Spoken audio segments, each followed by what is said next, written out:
السلام عليكم ورحمة الله وبركاته.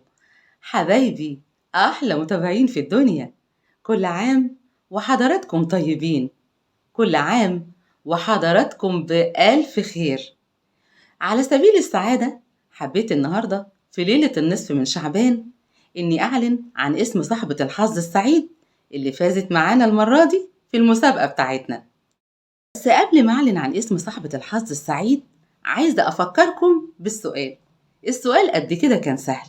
سألت عن أقصر سورة في القرآن الكريم، والإجابة كانت سورة الكوثر.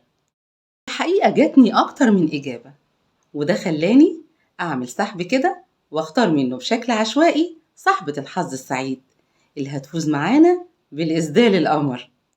عشان ما أطولش عليكم وأشوقكم أكتر من كده، صاحبة الحظ السعيد اللي فازت معانا المرة دي هي الأستاذة نورة محمد.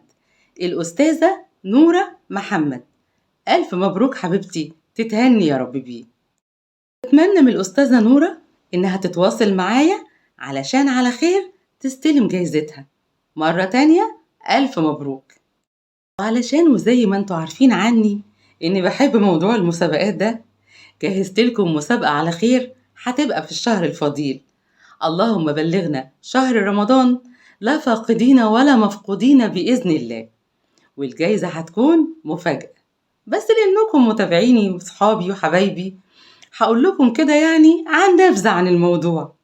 إن شاء الله على خير. أكيد السؤال هيبقى سهل، بس الجايزة هتبقى قطعة إكسسوارات للبيت. مش هقول أكتر من كده علشان ما أحرقش المفاجأة.